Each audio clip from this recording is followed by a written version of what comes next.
I was invited to Rock Naked Truth movement. So it was started off by Cheryl Tay, who was also a former anorexic victim herself or patient herself. And the reason why she started the movement is that she wanted to spread the awareness that people should not be ashamed of their body types. People should not be ashamed of their appearances. Just be who you are, be comfortable who you are, and not feel, you know, so what do you call that? Don't be subjected to people's scrutiny. I think that's the objective of Rock the Naked Truth. Yeah. Hi, this is Yunquan from Catch Wrestling Singapore. You're listening to No Host Bar with Eddie Goldman.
And Defense Soap, an effective, deep penetrating body soap with natural antifungal, antiviral, and antibacterial soap ingredients.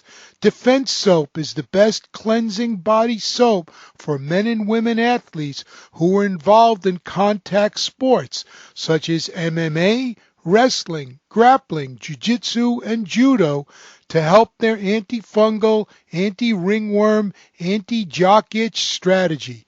Check out their website at defensesoap.com. Those are your sponsors. Make sure to support them because they make it possible for you to listen to No Holds Barred for free. Hello, everyone around the world. Welcome back. This is Eddie Goldman, No Holds Barred.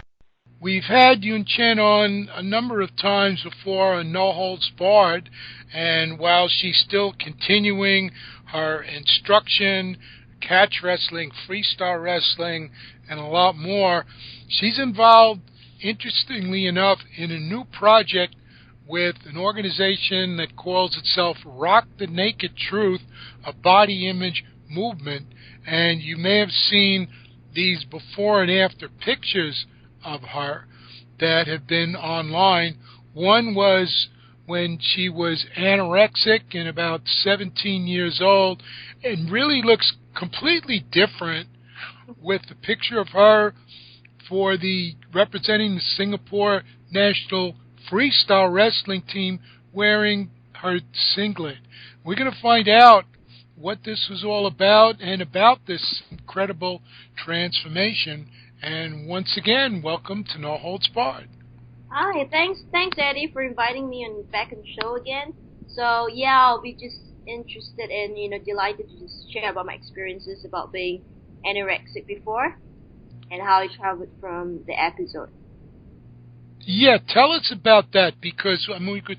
First of all, what is, for those that don't know, Rock the Naked Truth? This is a relatively new organization based in Singapore, but it's starting to make some waves. Yeah, so I was invited to Rock Naked Truth movement. So it was started off by Cheryl Tay, who was also a former anorexic victim herself, or patient herself. And the reason why she started the movement is that she wanted to spread the awareness that people should not be ashamed of their body types. People should not be ashamed of their appearances. Just be who you are, be comfortable who you are, and not feel, so, what do you call that? Don't be subjected to people's scrutiny. I think that's the objective of Rock the Naked Truth. Yeah. Well, it seems that what it does, in addition to that, it encourages people, obviously, your case is one of them, to get in shape, because your story of how you were anorexic when you were younger and really destroying your health to be thin as a rail is something that's really interesting until you get to the point where you're a martial arts and self-defense instructor and a freestyle and catch wrestler.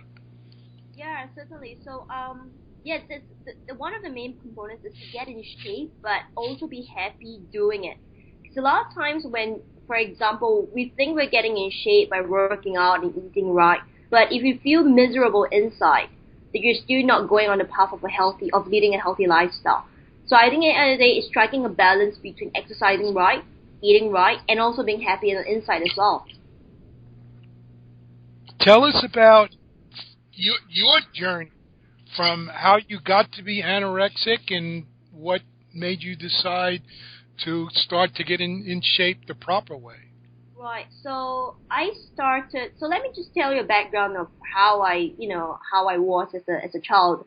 I grew up in a very, Asian family where basically you pretty much just do as you're told, don't question too much. And I think that was how I was brought up. So because of the way I was brought up, I became a person with very low self-esteem because I always felt I needed people to validate me or like people to I always need constant reassurance of how good I am. So I lost a lot of confidence in myself. So at the age of 17 years old, at the time I was, chubby, and I was selected to be in this Tough Club, which is a short form for Trim and Fitness Club. This is where it's a club for everybody who would be over a certain weight. You would enter this club and you had to do exercises and activities that were different from your peers, because the objective for members in this club is to lose weight and try to get your weight down to the normal weight range. But I didn't like the feeling of being selected into this club because it made me feel ostracized. And because I already had such low self-esteem, it really impacted me when I felt like I was being ostracized because of it. And therefore, I decided to make a point that, no, I want to be normal, right? Or rather, society's notion of what normal was. And that was to get out of Tough Club, be slim, just like all the other girls that I knew of at the time. So, I started going the crash diet. I would eat like a piece of plain bread one day, and that was it for the rest of the day. I wouldn't have anything else. And at the same time, I'll be exercising intensely. And when I mean by intense, I mean like 4 hours or 4 to 6 hours a day, 6 or 7 days a week, right? Doing things like running long distances, going to the gym, doing everything I can to just keep moving.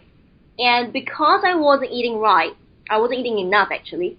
My weight just plummeted downwards, and at my lightest, I was like 37 kg. From I think I was like 62 at the start of the year, and at 17 years old, right until the when I was like in December that year, my weight had reached about 37 kg. That was like the lowest I ever got in my life. And at Which is about, in pounds, it's about approximately 60 pounds you had lost. yeah, approximately that. So that was pretty unhealthy. And I realized how unhealthy I got because I realized that my body wasn't functioning normally. I mean, I had all kinds of issues. For example, my hair was falling out. My nails were getting very brittle. You could practically just peel them off because they're just so soft. You know, I was turning yellow. My skin was turning yellow, a very sickly yellow, and of course my period stopped. And I think what really got me worried was that I had severe water retention in my legs. So I looked really skinny on, on top, but below my legs were like just like elephant legs. And if you press your finger into my legs, it would just cause an indentation, and it takes a while for it to regain back to its normal skin. So that kind of scared me. And when I had a few instances where I passed out, and my mom forced me to see a doctor. That was when the doctor told me that, look, you are at 37 kg. Your body is on the verge of breaking down and shutting down. So you got to make a decision there and then that if you want to continue doing what you're doing, you're going to lose 2 more kg and you would just die. And there will be nothing I can do to save you. Or you can just basically, regain back, your normal life, eat properly right now, and start to recover, because this is your turning point. You either do the right thing or continue doing the wrong thing and just basically just end your life at 18 years old. Yeah. And also to translate, for those 37 kg is about 81 pounds.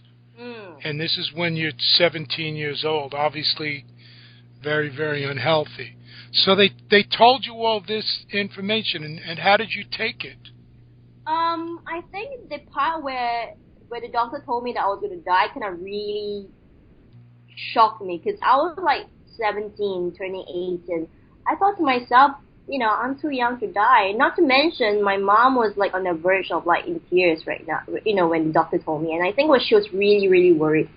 I mean, all along through my my periods where I was, trying to lose weight, I completely forgot about my family and friends around me who were so worried about seeing me shrinking from day to day. But at the time where the doctor told me about the news, that I was going to die, I think that kind of shocked me back to reality, that I was actually hurting the people around me the most. And because of that, I told myself, I can't be that selfish, I have to think of them. And that was when I made it a point that I'm going to start to try to recover from my episode. And so how did you accomplish that? Okay, I mean, it's really a lot about your willpower, because I had to constantly start to force myself to eat a little bit more than I used to. So even if it meant like a mouthful of rice more than I usually do, it takes a lot of courage, because it's not so much a physical process, it's a mental process. Every time you put one more mouthful of food in your mouth, you have to resist the urge of going outside and run like 10 kilometers more than you normally do. It's that process of, fear, intense fear of eating more and gaining weight, alright, and that sheer determination to recover from this episode. So it really took me about 2 years to get back to about in my 40s, when I weigh about 40 plus kilos. So it took me about 2 years to regain about 10 kilos from 37 kg. Now, how old were you at this point? At that point, I probably was about 19 to 20 years old by the time. And was all of this, you had been going through all of this because you felt you were chubby and you felt it was cool, the right thing to look really skinny? Was that because of those kind of influences? And was that because of things that your friends said or things you saw in television and magazines? What was where did that come from? I think there were definitely many different things that influenced my thinking. It would be the media because look, the media has always been portraying as skinny to be beautiful, shapely, etc. So that kind of definitely influenced me. But not only that, growing up, I was also the brunt of jokes. That guys would call me nicknames like pig strotters, flabby stomach, and all the kind of ugly names. So that definitely contributed to the fact that I was very self-conscious about my image. And of course, the girls around me, they were all slim. They were all slim, and they were popular, and I was the unpopular one. And I always thought that was because of my weight issue. And because of all these various contributing factors, I think that kind of gave me the impression that I needed to be slim so that I could be accepted in society. Yeah, this whole concept of comparing or equating people being stick-like skinny with beauty is something that, to me, it's a very, very bad thing, and it really comes from the rich people who don't have to do any physical work. They project their image onto everybody else. If you have to labor, you're not going to be stick skinny. You could be in good shape, but you're not going to have that anorexic type, runway model type look. Yeah, yes. So, to me, it's a class prejudice. Yes, definitely. And I think that, unless, that's why I love the Rock the Naked Truth movement, because unless people who are former, victims themselves step out there on this platform and start to educate other women or other people in general that, this is a very unhealthy way of living.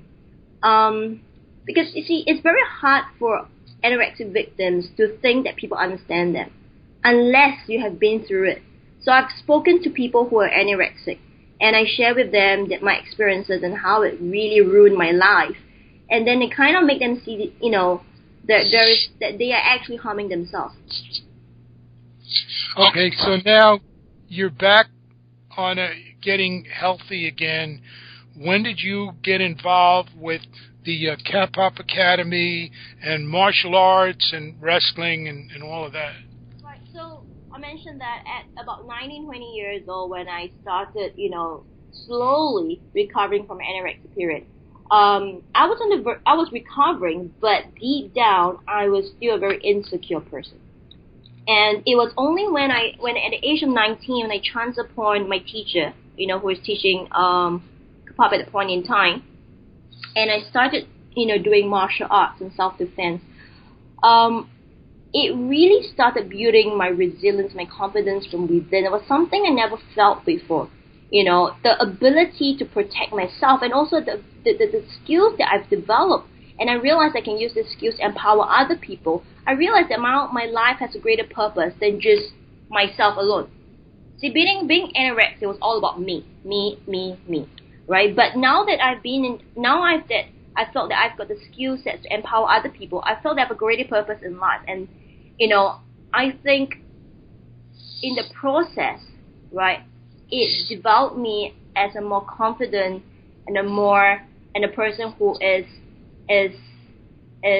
a greater purpose in life. Now, you're from Singapore, but how did you end up at the K-pop Academy? Oh, because my teacher at that point in time was starting a school in Singapore, so I chanced upon the local newspapers where he was teaching self-defense, and I wanted to learn self-defense, basically for personal interest.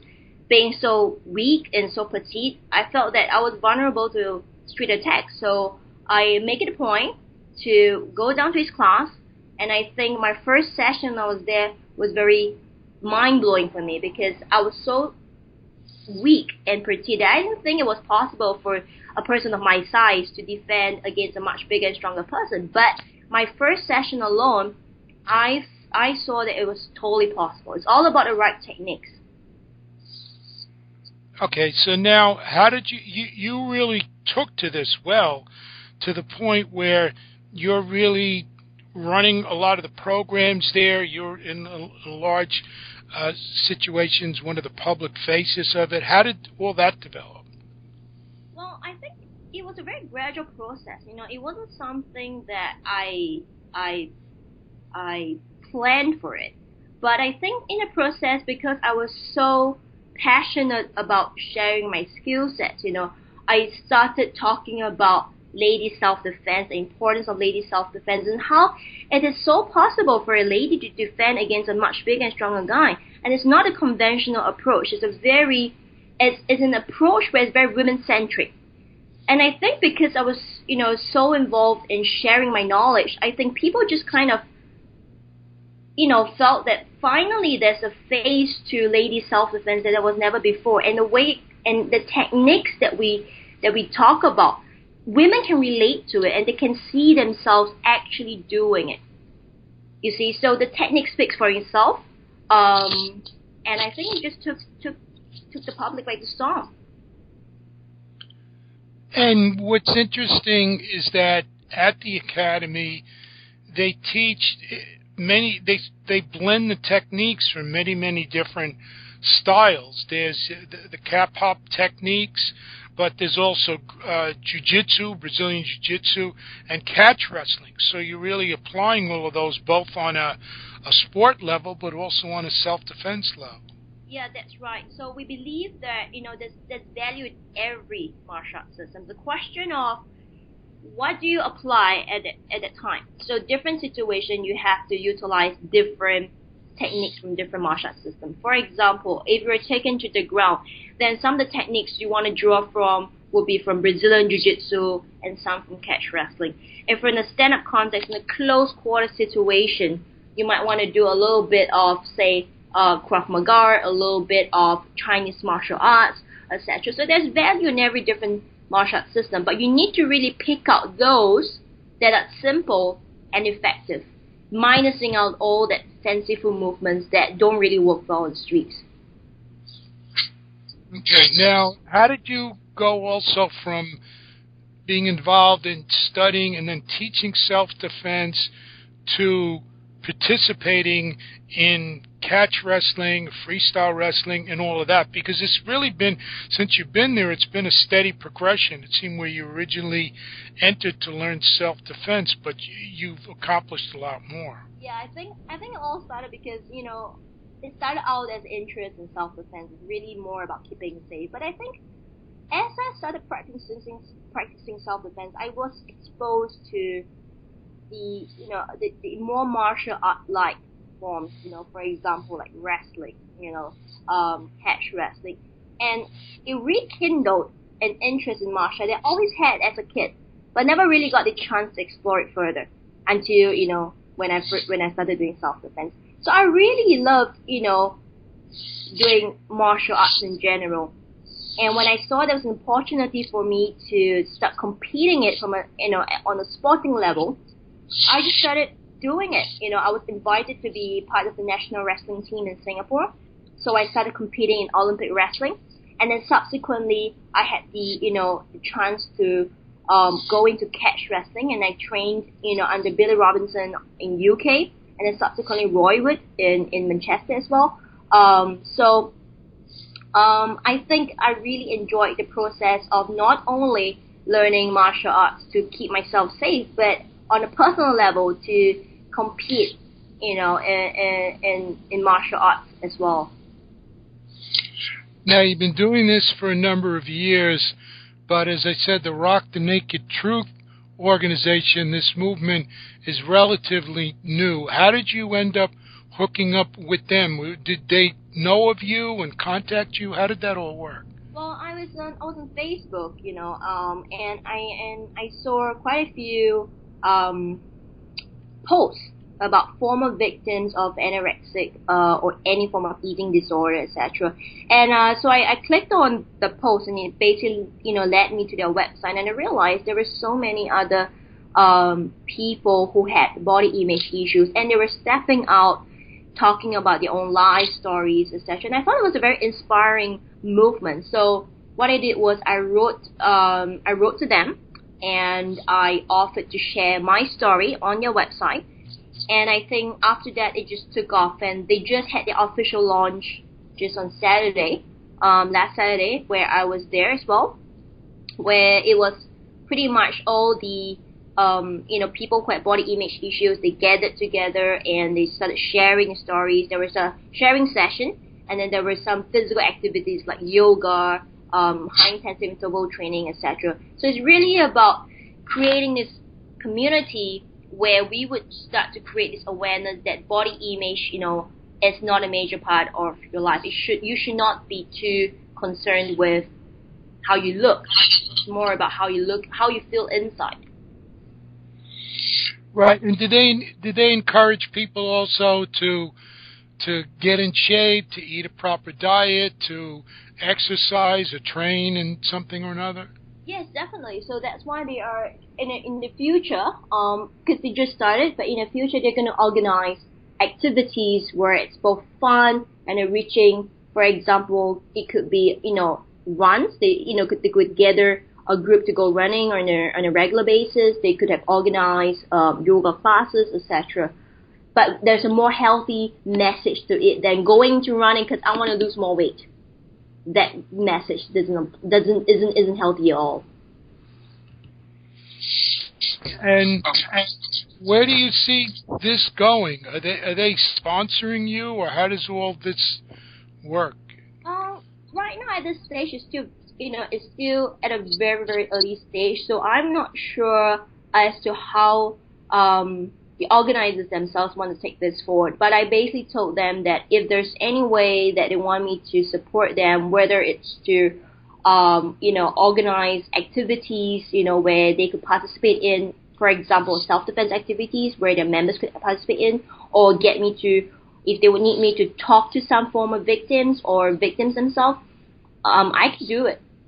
So right now it's still kind of, I'm not sure what are the activities planned out, but definitely we are looking forward to the things they have to offer. Okay, and are they at this point just in Singapore? Yes, they're just in Singapore, but I think they might want to go beyond Singapore, but that's probably sometime down the road. Okay, and what do they think? Because a number of the people featured on their website come from many different walks of life. What's their attitude to what you're doing, being involved in self-defense and martial arts and combat sports?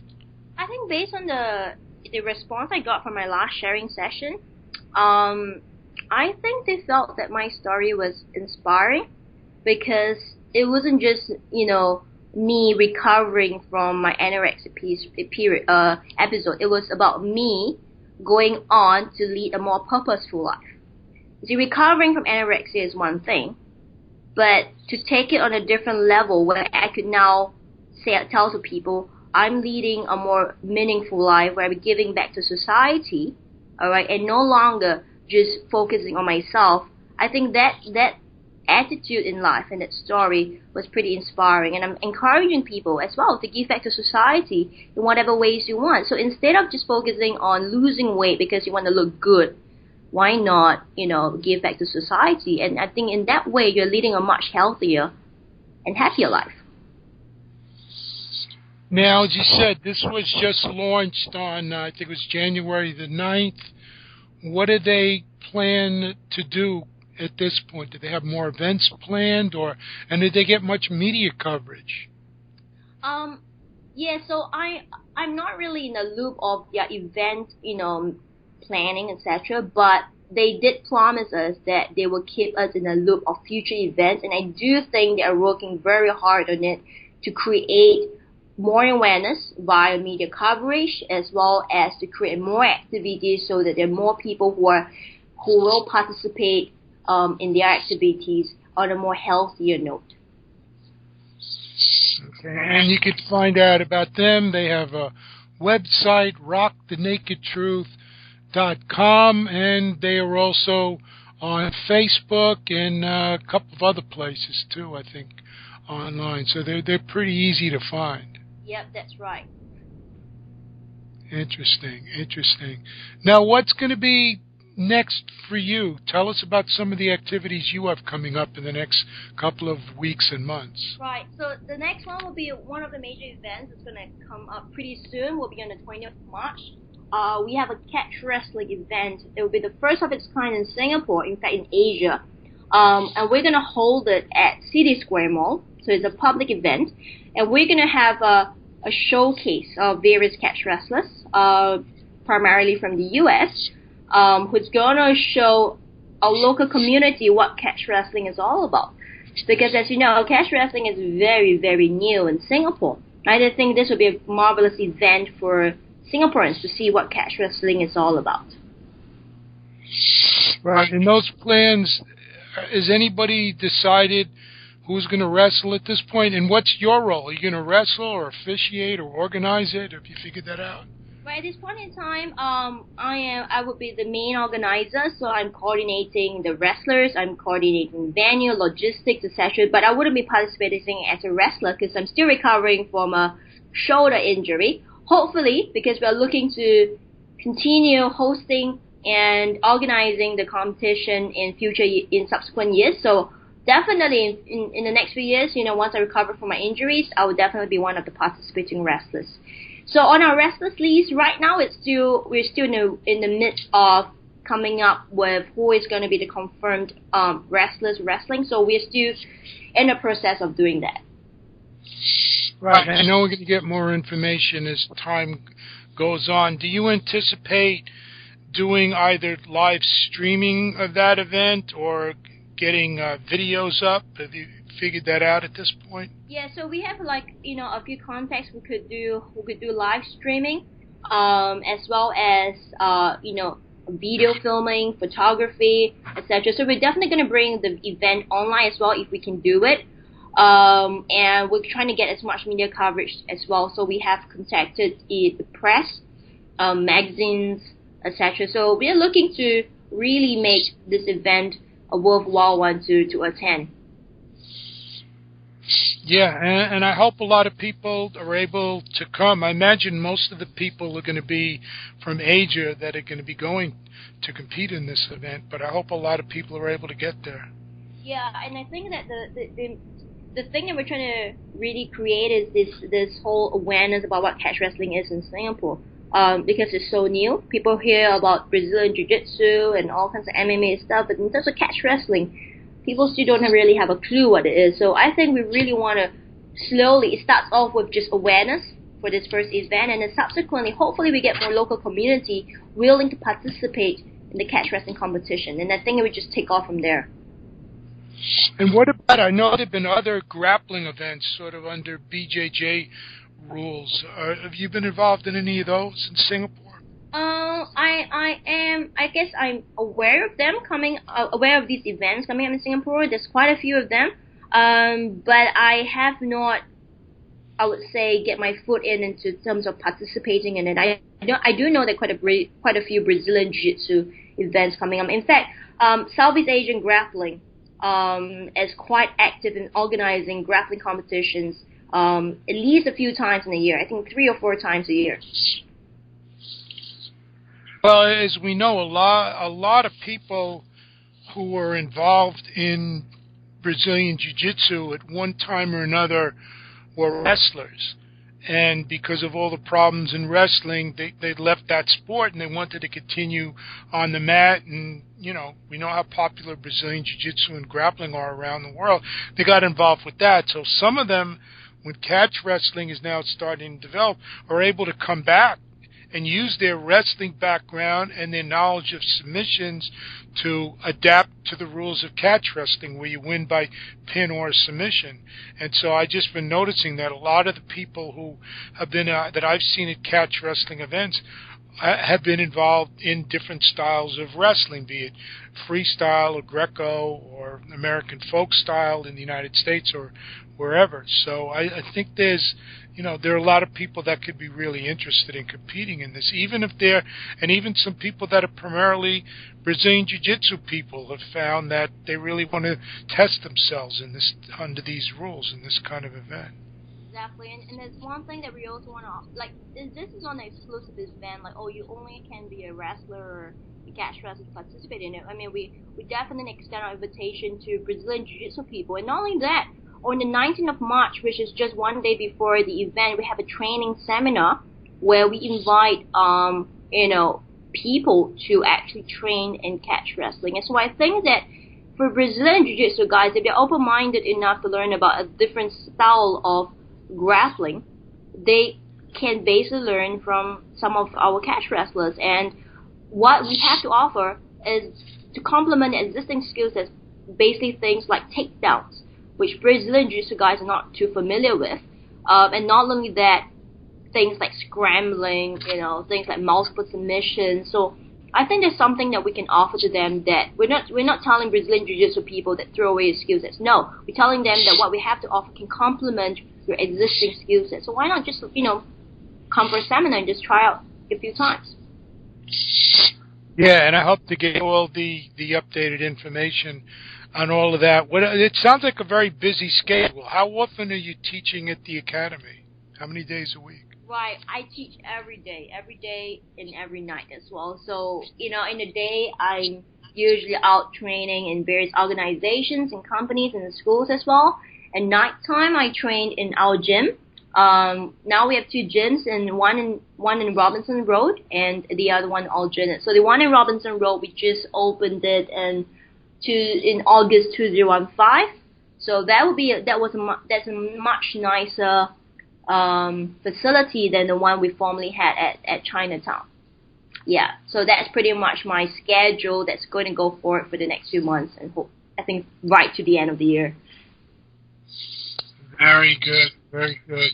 Now, as we start to wrap it up, you're very active on social media yourself. People want to find out what you're doing. What's the best way to do that? Right, so they can do it they can connect to us through our Facebook page, which they can just type in Kapap Academy, and they should find us on Facebook, or they can go onto our website, which is www.kapapsingapore.com. So these are the two best ways they can actually follow up us on social media. Right, and you have your own page as well on Facebook. Yeah, so definitely I would accept any friend request, so you can actually look me up on Facebook. My name would be Quin, that's my surname, and Yunquan. So feel free to drop me a friend request. I'll be happy to accept you. Very good. You could get a lot more information about that too, and you could also find out about the Kapap Academy, as you said, and find that page and all that as well. You got to start using, though, Twitter more. You haven't used your Twitter in a while. For some reason, a lot of the catch wrestling people are not using Twitter as much as Facebook. Yeah, we just started to use Twitter. I just recently just activated an account on Twitter. And I think I will post more stuff on Twitter. There's too many social media channels, Well, give us the name on Twitter so people could find it, and so I could find it too. Right. So it's Kapap SG. So that will be the Twitter account. Okay, and so that's the one you're using as well, right? Yes, that's right. Okay, very good, very good. Anything else you just want to add before we wrap it up? Yeah, so stay tuned to our updates. We also have Facebook pages on Catch Wrestling, so you can actually go on Catch Wrestling Singapore. We also have updates on that Facebook page as well. And of course, feel free to view our various videos of what we do on our YouTube channel called Kapap SG. So yeah, these are ways you can find out more updates on what we do, the activities. You can view some really cool videos online as well. So yeah, so that's all I have to say. Well, thanks for taking the time to talk with us. I think it's really important that you've shared this story with us because in a lot of places, particularly in the United States, you have these twin problems. You have the problem of obesity, where people eat a lot of junk food and garbage and things like that, but they also don't get the proper nutrition and exercise. And you even see among a lot of young people exercise rates going down, and you still see the promotion, as I said, in the so-called beauty industry of anorexic models, or people that just about look anorexic. So there's a certain amount of people starve themselves and then they go out and eat some junk food. It's a bad combination. So I think it's important that you put that story out there, and I hope a lot of people can learn from it. And I thank you for doing that. Yeah, no problem. Just encouraging a change in mindset. I think that's the ultimate thing that I want to educate people about. Very good. Well, thank you so much. We'll be talking with you again soon, and good luck with all these projects you're involved in. Thank you very much, Eddie. Thank you. No Holds Barred is brought to you by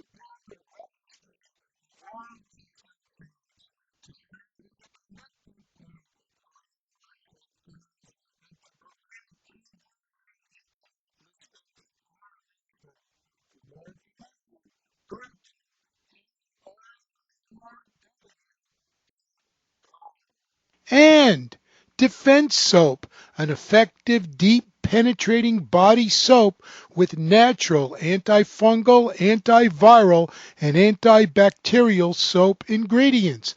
Defense Soap is the best cleansing body soap for men and women athletes who are involved in contact sports such as MMA, wrestling, grappling, jiu-jitsu, and judo to help their antifungal, anti-ringworm, anti-jock itch strategy. Check out their website at defensesoap.com. those are your sponsors. Make sure to support them because they make it possible for you to listen to No Holds Barred for free. Hello, everyone around the world. Welcome back. This is Eddie Goldman, No Holds Barred. Hello, everyone around the world. Welcome back. This is Eddie Goldman, No Holds Barred.